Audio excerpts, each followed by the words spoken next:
Oke, assalamualaikum warahmatullahi wabarakatuh. Saya Novi Kamalia dan di sebelah saya ada Ongki. Ongki siapa sih nama lo? Ongki Arista. Emang lo orang Madura ya? Iya, orang Madura. Hah, kok namanya Ongki saya? Nah itu mimpi bapak saya yang saya tidak tahu kenapa. Enggak, lo bapak lo dari mana? Kok Orang Madura semua, orang Madura semua.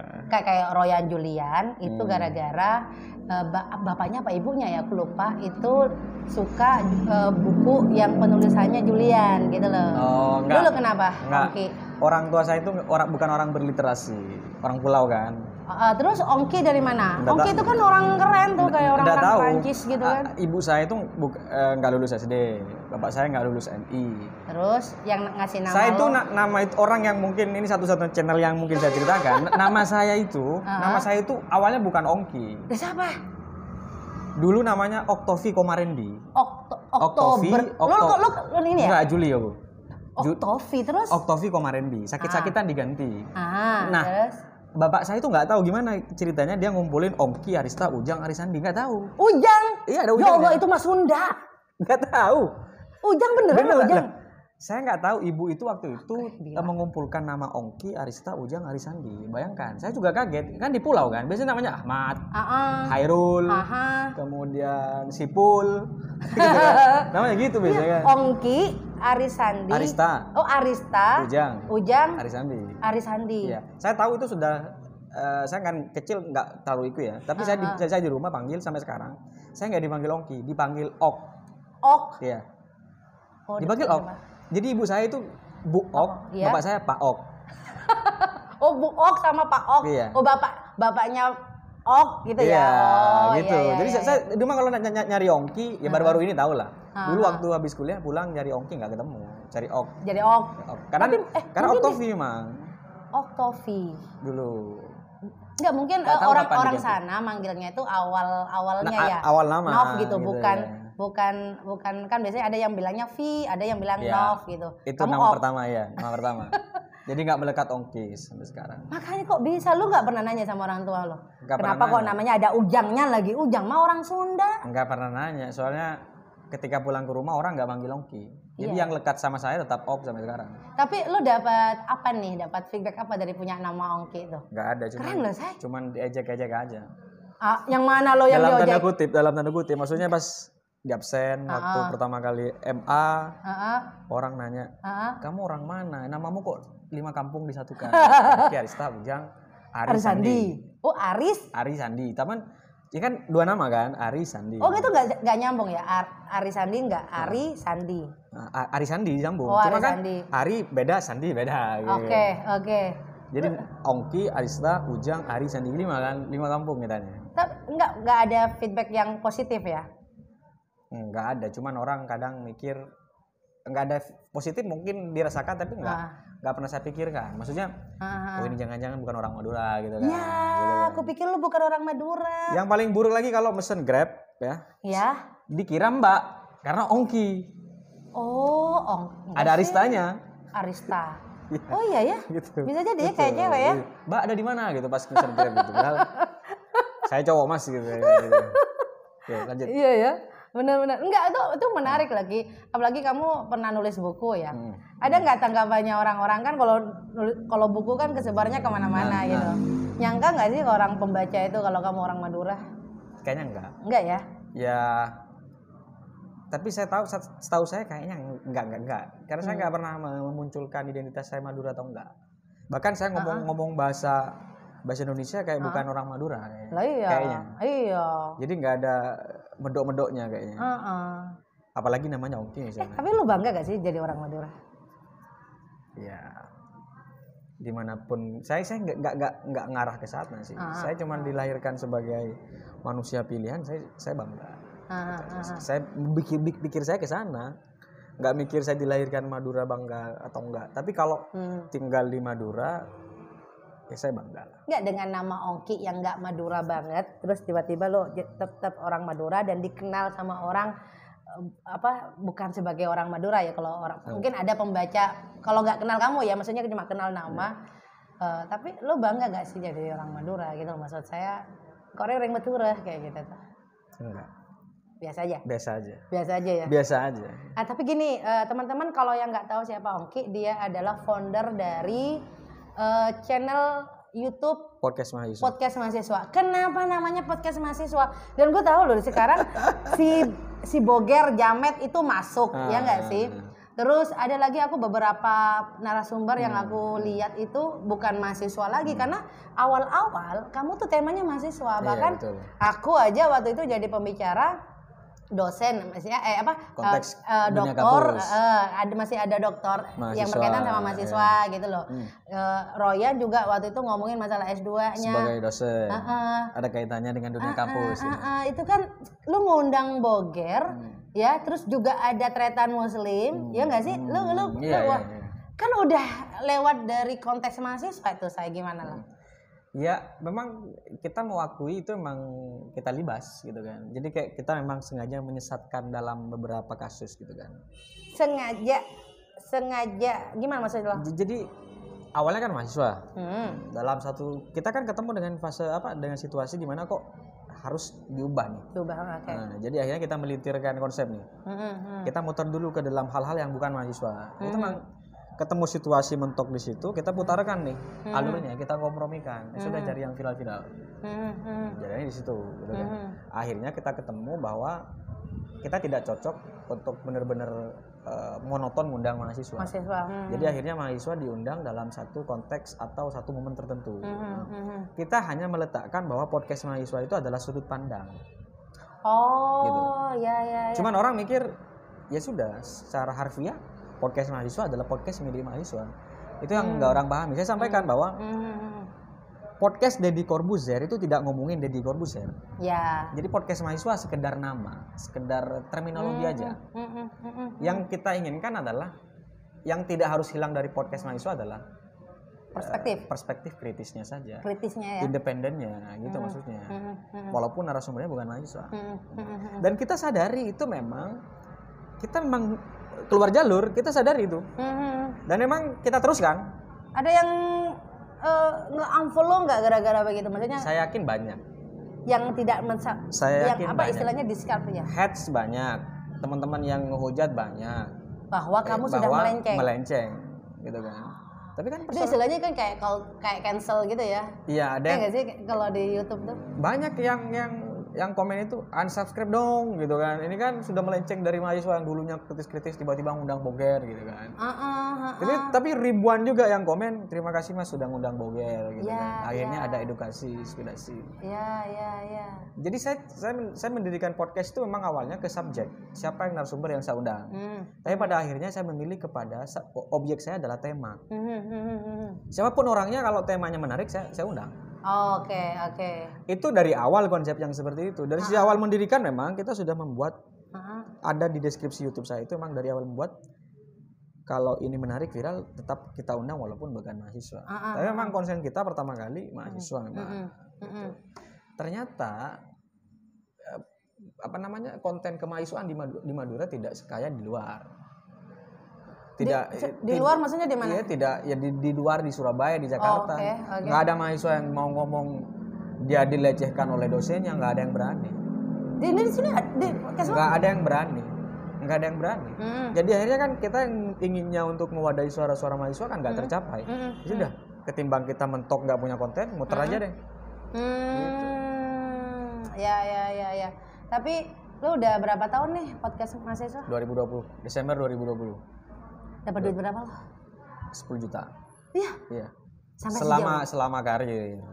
Dikit dong masih. Dikit emang. Per bulan 2 bulan terakhir kita nggak gajian. 2 bulan terakhir. Bulan. Karena nggak nyampe batas. Kan batasnya 1,3. 1,3 views. 1,3 juta. Apanya? Pendapatannya per bulan. Oke. Baru bisa dicairkan. Bulan kemarin dapat 100.000. Oh gitu. Jadi kalau kita bulan 100.000 berarti untuk capai 1,3 tahun depan dong gajiannya. Oh gitu. Nanti kita ini ya ngobrolin itu karena aku pengen channel YouTubeku juga dapat duit. Tapi sulit sekali sulit kalau tidak benar-benar ditata dari awal. Iya, tapi kan kita mau bikin satu tim tadi kita ngomongin. Iya, Yuk gimana kalau kita bikin benar-benar serius? Entah nanti kita bikin channel yang baru, entah itu channelku atau channelnya podcast mahasiswa. Kita serius gitu loh ngomongin apa gitu loh. Ada talk show gitu. Ada talk show, entah ngomong sendiri, entah berdua, entah Siap ngajak itu, siapa. iya. Tapi bener nih, jangan pakai HP begini, siaran begini. Tapi kita beli alat, tau nggak sih? Iya, Bener-bener serius. Iya. Oke. Ada tim, kita gajiin karyawan itu. Dari mana gajinya? Hah? Dari mana gajinya? Iya ini. nyari dong gitu. Oke. Saya ngajak Ongki tadi udah ngomong serius, itu siapa tuh Ki? Madura. Ya maaf. Muhammad Afan. Jadi saya nantangin dia bikin 2 pertanyaan ya, dan kita jawab bareng-bareng ya. Kenapa 2 pertanyaan? Waktu ya. Hanya 2 saja. Kalau 1 kayaknya cuma dikit. Jangan dibuka dulu Dul. Ini punya gue kan? Punya saya nih. Oh jangan dibuka. Ini pertanyaan dari saya. Bukan. Jadi pertanyaan lo. Nanti kita dijawab sama kamu sendiri, sama aku juga. Pertanyaannya juga gitu, sayang. Ngerti nggak lo? Oke. Yo, mana? Tak kirain tuker pertanyaan. Enggak. Dah, siap ya. Gimana nih? Kamu ambil deh. Langsung sini. Kamu ambil deh. Langsung sini. Enggak, ya. Jangan lihat. Udah kan? Punya lo sendiri kali no. Kan. Kan? Apa yang berarti dalam hidup? Loh, apa yang berarti dalam hidup? Ya, ini pertanyaan dari Ongki. Ya Allah, serius banget nih Bapak filosof banget ini. Enggak, itu bisa dibercandain. Apa yang berarti dalam hidup? Apa? Saya perjalanan. Perjalanan apa saya? Iya, ya berjalan aja. Itu berarti biasanya. Apa yang berarti dalam hidup? Perjalanan, jalan-jalan, kemana-mana. Itu berarti loh dalam hidup saya itu. Apa makna dari berarti menurut kamu? Iya berarti. Bermakna. Maksudnya bukan yang berarti dalam arti gimana ya, itu bikin kita kayak refreshing gitu. Itu paling berarti loh perjalanan itu. Traveling gitu maksudnya. Tapi enggak, lebih ke perjalanan aja, kemana aja. Anjang sana ke rumah temen, terus jalan kemana gitu. Itu berarti itu dalam hidup saya itu. Enggak, kamu mendefinisikan berarti itu apalah, mempunyai value, mempunyai makna yang mana standar berarti. Berartinya cuman kita tenang aja gitu. Oh, nyaman aja gitu kan. Lu jangan-jangan yang healing nih ya? Yang tidak serius aja. Kalau yang berarti adalah sholat misalnya, itu kan terlalu serius. Enggak, yang santai-santai aja. Jawab dong, apa itu jawabnya? Aku ya, apa yang berarti dalam hidup? Sulit kan jawabnya kan? Ya sudah, yang menurut kamu berarti. Oh ya, yang berarti dalam hidup gue ya orang tua ya, keluarga. Oke. Buat gue keluarga. Jadi sekarang tinggal nyokap, tinggal ibu, itu berarti buat saya. Makanya tadi kita ada telepon dari nyokap tuh langsung saya ambil. Gak bisa itu. Jadi sesibuk apapun orang tua lah. Keluarga, saya perjalanan ya. Perjalanan. Lanjut, pertanyaan kedua. Oke. Akan diambil. Loh. Yuk, ini kan yang punya lo lagi nih. Ayo, yang sekarang yang punya aku ya. Lanjut. Ya. Ini barusan yang dibuka ini yang buang itu udah dibuka. Oke. Nih, pernah punya second akun medsos nggak untuk stalking mantan? Enggak. Kalau punya second akun medsos ada, tapi nggak pernah stalking mantan. Lu mau ngapain punya second akun? Biasanya kalau second akun itu untuk semacam apa ya? Dalam tanda kutip penyamaran lah. Nyamar apa? Lu mau nyari apa? Aku kadang ngeritik orang. Pemerintah.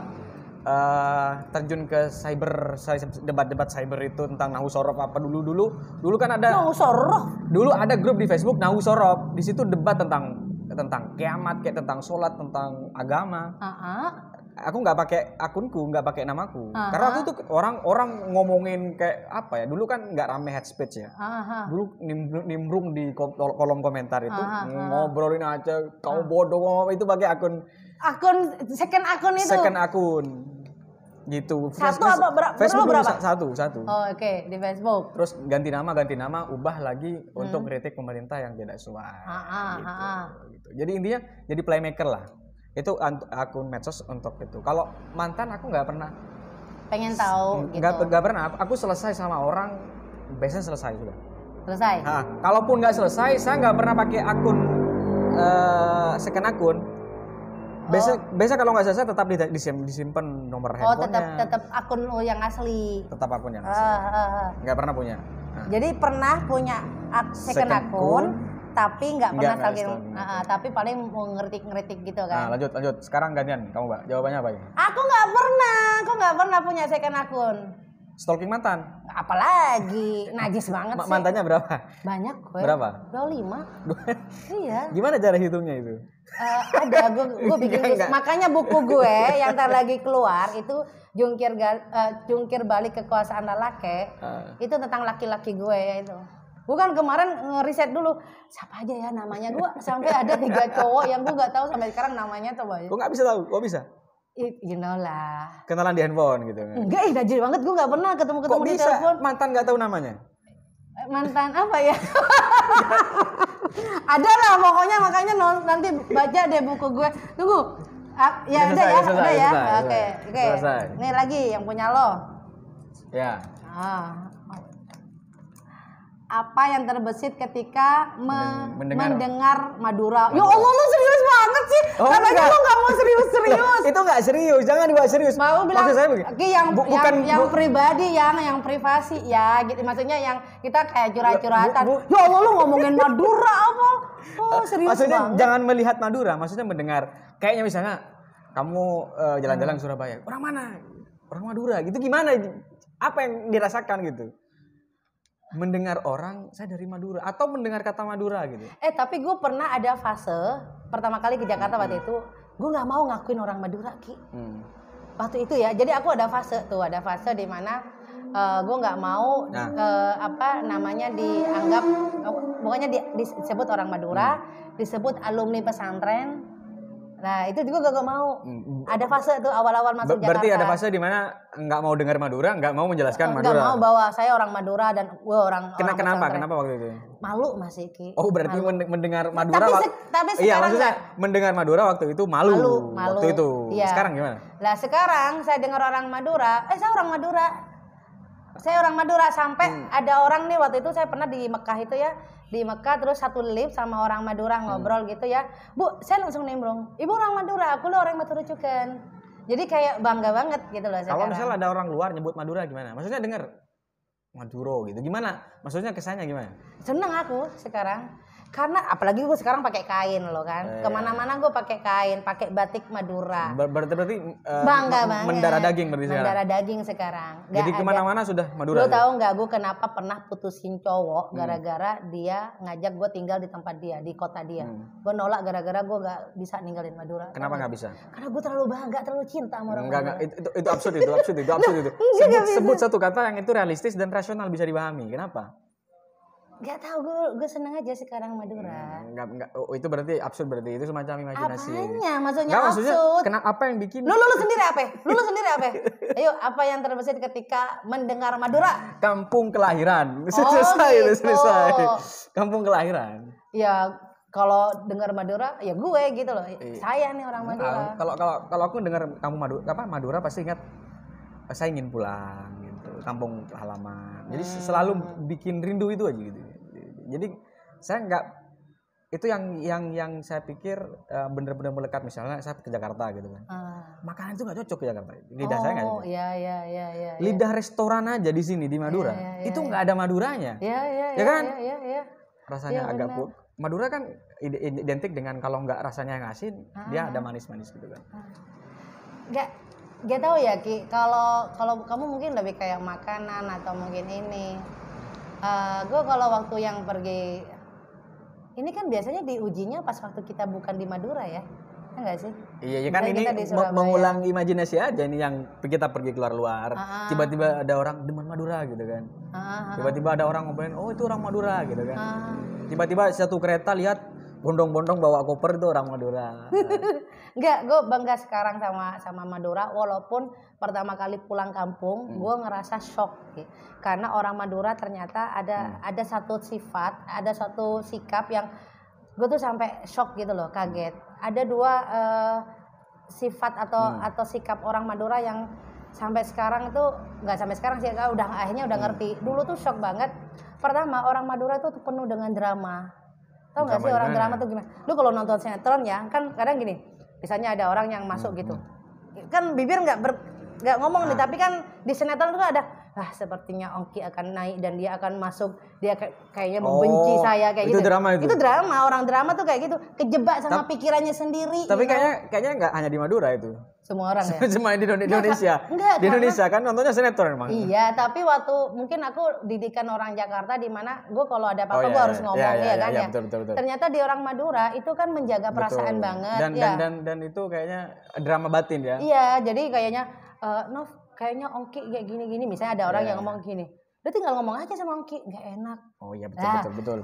Aku, bukan drama namanya itu. Apa namanya kalau di sini? Itu menggunjing, suka membicarakan di belakang. Enggak, bukan ngomongin, cuma kayaknya Ongki dia kayak prasangka gitu, kayak kejebak sama pikirannya sendiri. Okay. Nov, kayaknya Ongki itu telat tuh karena nggak suka deh sama aku, misalnya gitu. Kan tinggal ntar nanya, Ki lu kenapa? Kan tinggal ngomong maksud saya. Terlalu itu. banyak drama. Terlalu banyak drama, tau nggak sih? Dan ntar dulu, yang sok lagi apa sih sekarang tuh orang Madura selain drama? Ini nih, apa lagi tuh aku lupa. Udah jadi hang nih. Jadi tuh muncul Ki. Jadi skip. Bener deh pokoknya orang Madura tuh tapi sekarang udah ngerti. Ini kok mantan terus ini. Iya dong. Apa yang karena kamu... apa? Gue tuh nonton Instagram lu, TikTok lu ngomongin mantan. Dia sebenarnya nih Ongki nih ya, bener nih gue orang sosiolog. Nih Ongki bilang selesai sama mantan. Tapi sebenarnya lu belum selesai sama mantan lo. Itu diskusi aja. Iya, tapi lu kenapa lu posting terus-terusan? Karena saya melihat itu apa ya, semacam perspektif baru yang saya temukan. Oke, tentang mantan. Tentang mantan. Ya udah gue sekarang mau nanyain mantan. Apa yang kamu ingat dari kata-kata mantan yang positif yang sampai sekarang? Pasti bukan yang negatif ya, yang positif yang kayak saya nggak mantan saya itu orang yang rata-rata di bawah kendali pengetahuan saya, rata-rata di bawah kendali pengetahuan. Jadi misalnya kita diskusi, jadi jarang sekali muncul argumentasi. Jadi saya selalu menguasai semacam diskusi itu.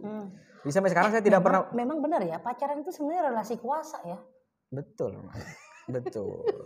Makanya dulu kiai saya bilang, kalau kamu ingin mempengaruhi seseorang, ajak aja komunikasi, kuasai komunikasinya. Itu selesai sudah. Begitu emang. Saya pikir semua relasi adalah kuasa. Jika ada fokus, relasi di mana ada relasi, di situ ada kuasa. Pasti. Dan saya tidak pernah menemukan, jarang ingat ya kata-kata mantan yang positif yang sampai sekarang masih kayak jadi energi untuk semangat gitu loh saya. Enggak. Hah? Enggak. Saya hubungan dengan siapapun itu. Seingat saya, hubungan saya dengan semua pacar saya itu dulu mantan itu hubungan diskusi. Oke. Hubungan diskusi. Iya. Jadi saya pasti meninggalkan orang yang ketika diajak diskusi dia nggak bisa. Saya pasti meninggalkan itu. Lu sama kayak gue juga alergi tuh sama orang goblok tuh. Kalau ngomong nggak nyambung, udah langsung infil tau nggak sih? Jadi ada cerpen. Langsung putus lo kalau orang kayak begitu ya. Ya aku lihat kalau pacaran sama orang pasti lihat dulu aku. Maksudnya lihat dulu gimana dia ngomongnya. Saya benar-benar detail dalam persoalan misalnya. Komunikasi, balas chat, gimana dari awal itu saya benar-benar meneliti. Saya pernah marah kepada mantan saya dulu, bukan mantan sih. Saya pernah marah gara-gara waktu itu saya ganti helm, dia nggak tahu kalau saya ganti helm. Oh, nggak memperhatikan. Nggak memperhatikan. Itu kan orang-orang nggak memperhatikan kan nggak detail banget. Saya pernah marah gitu. Sampai 1 minggu gara-gara dia nggak tahu dia ganti helm. Oh my god, kamu baper banget. Bukan baper, maksud saya benar-benar detail dalam urusan gerakan pikiran, gerakan perilaku, bagaimana dia mencermati suatu hal, mempersoalkan suatu hal. Saya benar-benar, makanya ketika artinya nggak ada mantan saya, alumni saya itu bodoh, nggak ada. Saya pasti karena dimulai dari diskusi. Kalau udah diskusi nggak nyambung, kalau dari awal emang nggak kelihatan ini, saya nggak ngedeketin. Oh gitu. Berarti dia punya potensi ya. Punya potensi. Punya potensi untuk jadi orang pintar. Iya betul. Hanya kadang nggak nyambung, nggak connect. Karena hubungan itu, Mbak ya, kalau diteluti, hubungan itu 90% adalah diskusi. ngobrol ya. Iya ngobrol, diskusi apapun lah. Iya. Gitu. Bahasanya jangan diskusi tuh. Kayak berat banget. Ngobrol kayak begini kan. Ya kalau ngobrol kan semua orang bisa ngobrol. Diskusi? Ya, diskusi lebih ke apa istilahnya? Ini oke lah sepele, tapi suatu ketika kita bahas ini jadi hal penting gitu maksudnya. Gitu. Kalau ngobrol ya orang kan semuanya ngobrol, di warung orang ngobrol. Iya, tapi kan memang diskusi di warung itu, Say. Iya, diskusi lah, tapi di atas ngobrol lah. Ngobrol itu tingkat diskusi paling. Enggak, gue benci banget sama hierarki ya. Gue benci banget. Itu kan hanya berbeda perspektif Jadi aja. saya nggak punya kata-kata yang diingat dari mantan yang positif. Masa sih? Nggak ada yang diingat maksudnya. Cuman yang kalau dari sesuatu yang saya ingat itu, yang paling saya ingat dalam perjalanan hidup saya dengan mantan itu satu, seleksi alam. Yang kedua, saya lupa, hidup itu adalah sekarang. Setelahnya adalah kemusnahan. Itu yang saya ingat. Siapa tuh yang mantan ya? Enggak, hasil diskusi kita. Jadi maksudnya saya nggak bisa menceritakan ini kapan situasinya. Tapi yang jelas hubungan tidak terlarang atau hubungan terlarang yang dinikmati adalah sekarang. Jadi makanya saya katakan teman-teman kadang, bro saya selingkuh dengan ini gitu kan. Ya sudah, selama kamu menikmati itu cinta kamu waktu itu. Oke. Hidup setelah itu adalah musnah. Setelah itu musnah. Habis ini kita ya musnah. Kan selesai ini kan. Tertinggal jadi sesuatu yang musnah, tidak terulang lagi. Jadi hidup adalah sekarang yang terus jadi sekarang. Saya sampaikan itu. Ya perkara suatu saat kita memang beralih berpindah, itu seleksi alam. Itu yang saya ingat dalam perjalanan hidup saya, yang kemudian itu jadi pemantik saya nulis novel teror moral itu. Apa teror? Teror moral itu novel saya yang itu. Iya. Lu nggak bawa bukunya ya? Terus apa jawabannya sekarang? Apa yang kamu ingat dari kata-kata mantan yang positif sampai sekarang? Gue banyak sih, Ki, karena mantan gue orang-orang keren. Iya, apa yang paling ingat apa? Yang gue ingat ada nih mantan gue ngomong begini, kenapa akhirnya gue dari mantan itu gue akhirnya lagi belajar tentang hukum alam semesta. Ya, dia mikrokosmos makrokosmos. Berat sekali itu. Bener, karena kan mantan gue keren-keren. Iya. Bukan karena ini, ya bener kata kamu, mesti nyari pasangan yang diskusi gitu ya, yang bisa ngobrol, karena memang gue alergi memang sama orang goblok. Ada cerpen tuh bilang begini, di surga itu nggak ada bidadari dungu katanya. Terus kayaknya ngobrol gitu bisa maksudnya. Jadi itu di cerpen itu ada kisah si perempuan itu cantik, kantoran, lipstiknya bagus dan seterusnya. Suaminya masih selingkuh pada perempuan seniman. Itu pas di sidang ketiga ini selingkuhannya, si istri nanya, kenapa kamu cinta sama itu? Karena saya tidak menyukai bidadari yang dungu katanya. Si istri bidadari memang, tapi dungu. Iya benar. Gue tuh banyak tuh kasus-kasus kayak gitu tuh gara-gara istrinya nggak bisa diajak ngobrol gitu ya. Ngobrol sih ngobrol, cuma diskusi betul, yang katanya kamu itu. Jadi akhirnya dia mencari, mungkin laki-laki. Lah ini yang kata mantan gue. Kenapa, Novi, manusia itu cenderung menyukai, mengejar, menginginkan sesuatu atau seseorang yang tidak bisa ia miliki, atau sesuatu itu atau seseorang itu tidak suka sama dia, tapi dia tetap mengejar. Kenapa? Karena memang itu sudah ontologi manusia. Mencari yang bisa dikuasai? Bukan, itu sudah hukum alam. Jadi memang sudah kecenderungan manusia begitu. Sama halnya dengan rezeki. Sama halnya, jadi kalau kamu fokus sama uang misalnya ya, uang tuh nggak akan datang. Tapi kalau kamu malah nggak peduli sama uang, lu misalnya saya buka warung ya, niatnya memang mau sedekah, nggak mau lah nyari duit, maka duit itu yang akan datang. Karena alam semesta, nih kita kalau mau alam semesta, nggak hanya manusia ya, bahkan rezeki sekalipun kan bagian dari alam semesta. Itu kata-kata itu pelajaran dari mantan. Berat sekali mantan gue. Lah jadi semuanya. Jangan-jangan ada istilah begini. My lecture, my mantan, my lecture. Loh, itu makanya gue ngerasain, gue akuin, gue pribadi begini itu terbentuk sama mantan.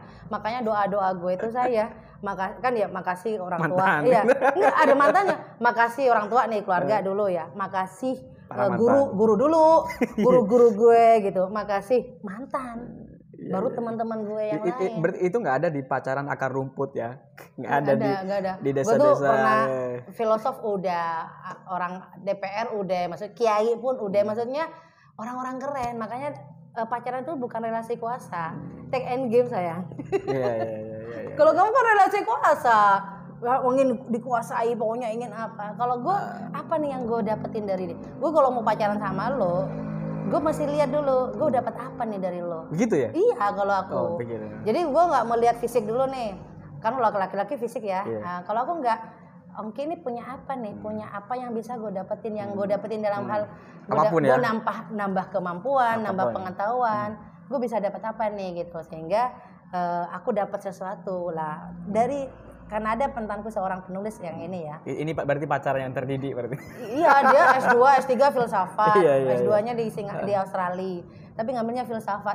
S2-nya filsafat di Jogja, S3-nya filsafat di Australia. Jadi dia ngomongin tentang kosmos.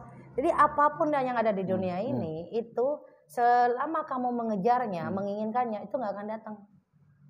Saya jadi ingat kata-kata Kifaizi. Iya. Jadi saya tidak suka ini, tiba-tiba dia datang sih. Betul. Ya. Saya jadi wartawan dulu benci. Oh iya? Kenapa datang jadi wartawan? Oh iya? Ya kita bahas nanti itu.